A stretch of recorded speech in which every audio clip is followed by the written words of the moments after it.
గేట్లు ఎత్తేశారు. ఎంత దారుణమైన పరిస్థితి అనంటే వలగలేరు హెడ్ రెగ్యులేటర్ కు సంబంధించిన లాకులను 11 లాకులను శనివారం రాత్రి అర్ధరాత్రి దాటిన తర్వాత ఎత్తారు. అలర్ట్ లేదు. ఇక్కడ ఈ ప్రాంతంలో ఉన్న ప్రజలకు కనీసం పట్టించుకునే కనీసం చెప్పడం లేదు. ఎత్తేసినారు. ఎందుకు ఎత్తినారు? చంద్రబాబు నాయుడు గారు ఉన్న ఇల్లు కరకట్టు మీద ఉన్న ఇళ్లకు ఆ ఇంటికి సంబంధించిన ఆ నీళ్లు పోకుండా రక్షించుకునే దానికోసం విజయవాడలోని ఈ ప్రాంతాన్నంతా కూడా నీటిమయం చేశారు చంద్రబాబు నాయుడు గారు.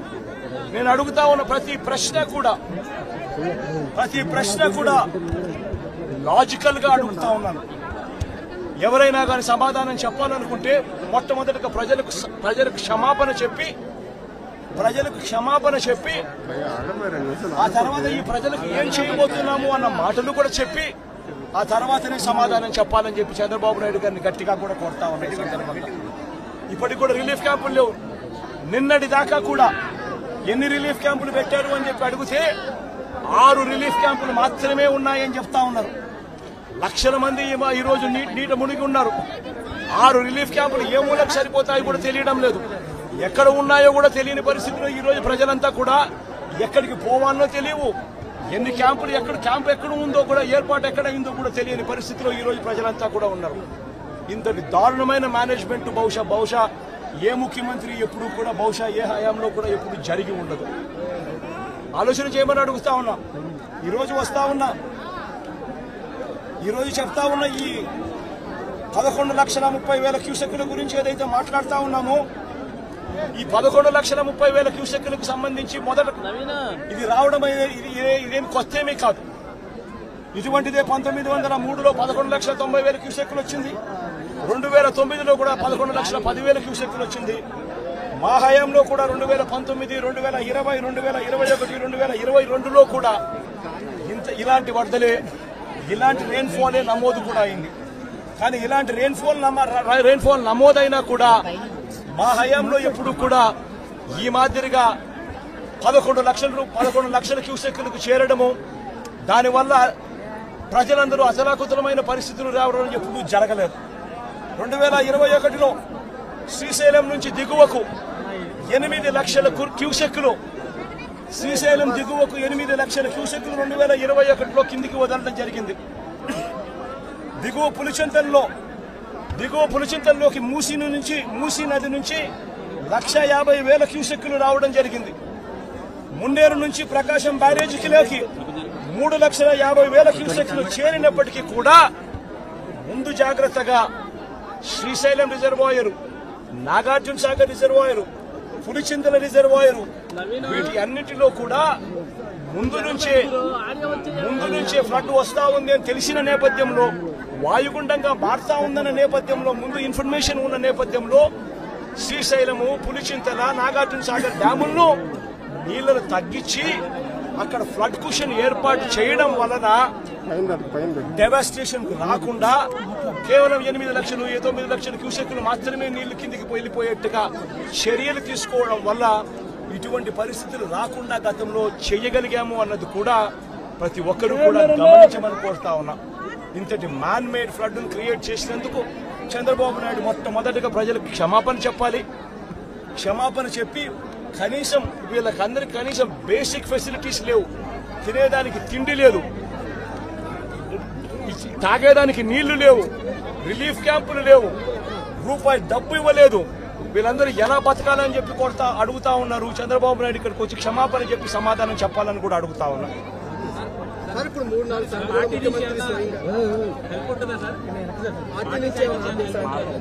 పార్టీ నుంచి మొత్తం అందరూ కూడా క్రియాశీలకంగా పార్టిసిపేట్ చేస్తారు. పార్టీ క్యాడర్ ఇప్పటికీ క్రియాశీలకంగా పార్టిసిపేట్ చేస్తూ ఉంది. సీను దగ్గర నుంచి మా ఎమ్మెల్యేలు కంటెస్ట్ చేసిన వాళ్ళందరూ, కార్పొరేటర్ల స్థాయి నుంచి అందరూ కూడా ఇదే నీటిలోనే ఉన్నారు.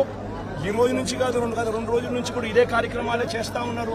ప్రజలకు అందుబాటులో కొద్దో గొప్ప వీళ్ళు చేయగలిగిన కాడికి ఖచ్చితంగా చేస్తూ ఉన్నారు. కానీ ప్రభుత్వం అనేది స్పందించాలి. అది మోస్ట్ ఇంపార్టెంట్. ప్రభుత్వం అనేది పలికితే జగన్ ప్రభుత్వంలో కూడా ప్రభుత్వం ఉండేది, కానీ జగన్ ప్రభుత్వంలో ఏ ఒక్కరూ కూడా ఎప్పుడూ కూడా డిస్సాటిస్ఫైడ్ గా ఎప్పుడూ లేరు. ఎందుకు లేరు అని అంటే కారణం జగన్ ప్రభుత్వంలో ఒక వాలంటీర్ వ్యవస్థ ఉండేది, జగన్ ప్రభుత్వంలో ఒక సచివాలయ వ్యవస్థ ఉండేది. ఈ వాలంటీర్ల వ్యవస్థ, ఈ సచివాలయాల వ్యవస్థ గ్రామ స్థాయిలో వార్డు స్థాయిలో మమేకమై ఉండేది. వీళ్ళందరూ కూడా వాలంటీర్లందరూ కూడా ఎప్పుడు వరద వచ్చినా ఎప్పుడు తుఫాన్ వచ్చినా వీళ్ళ సహాయ సహకారాల వల్లే గొప్పగా ఎటువంటి కంప్లైంట్స్ ప్రజల నుంచి రాకుండా సాచురేషన్ పద్ధతిలో ప్రజలకు మంచి చేయగలిగాం. తుఫాన్ వచ్చినప్పుడు జగన్ ముఖ్యమంత్రిగా ఉన్నప్పుడు తుఫాన్ వచ్చినప్పుడు కలెక్టర్ గారికి నేను చెప్పేవారు, నేను మీకు వారం రోజులు టైం ఇస్తా ఉండా, వారం రోజుల తర్వాత నేనే వస్తాను, వచ్చిన తర్వాత నేను ప్రజలతో మమేకమై నేను అడుగుతాను. ఏ ఒక్కరి నోట్లో నుంచి కూడా కలెక్టర్ మాకు పలకలేదు, కలెక్టర్ స్పందించలేదు, కలెక్టర్ వల్ల మాకు నష్టం జరిగింది అన్న మాట ఎప్పుడూ వినపడకూడదు అని చెప్పి నేను ఆదేశాలు ఇచ్చేవాడిని.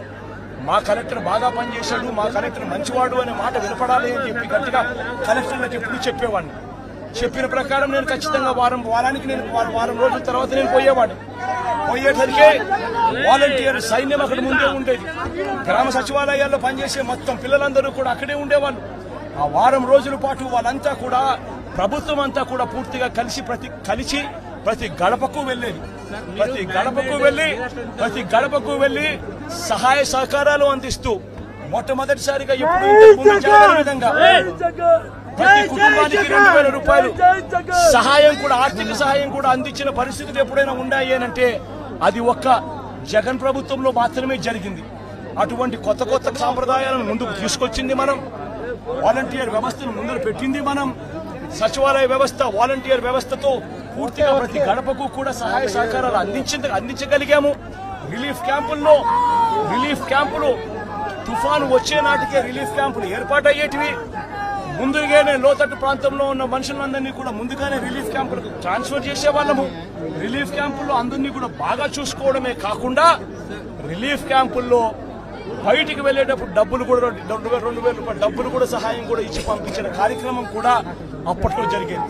అప్పటికి ఇప్పటికి తేడా గమనించండి. చంద్రబాబు నాయుడు కూడా కనీసం ఇప్పటికైనా ప్రజలకు క్షమాపణ చెప్పి కనీసం చేయాల్సిన పనులు ఖచ్చితంగా చేయమని చెప్పి అడుగుతా ఉన్నాం.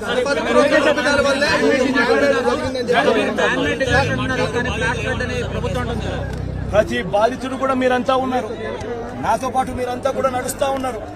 బాధితుల దగ్గర మీరు కూడా బైక్ పెడతా ఉన్నారు, బాధితులు మాట్లాడిన మాటలు మీరు కూడా విన్నారు. ఒక్క బాధితుడికైనా కూడా కనీసం ఒక్క బాధితుడికైనా కానీ ఇక్కడ నుంచి మేము వస్తా ఉన్నాం, ఇక్కడ నుంచి మేము ఎక్కడికి వెళ్ళాలి అని అంటే ఎక్కడి నుంచి ఎక్కడికి వెళ్తా ఉన్నారనంటే తెలియదు సార్, తెలియదన్నా, ఇక్కడ నుంచి పోవాలి మా బంధువుల ఇళ్ళకు పోవాలనే మాట చెప్తా ఉన్నారు. కానీ కనీసం ఒక్క బాధితుడన్నా కానీ రిలీఫ్ క్యాంపులకు మేము పోతా ఉన్నాము, రిలీఫ్ క్యాంప్ అక్కడ ఉంది, రిలీఫ్ క్యాంప్ అక్కడ పెట్టారన్న మాట కనీసం ఒక్కడన్నా చెప్పాడని అడుగుతా ఉన్నా.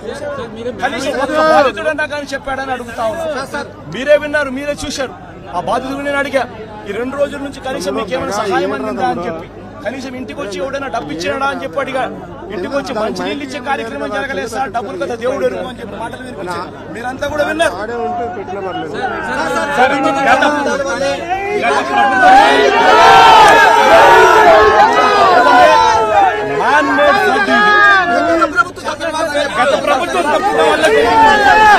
Please subscribe .news.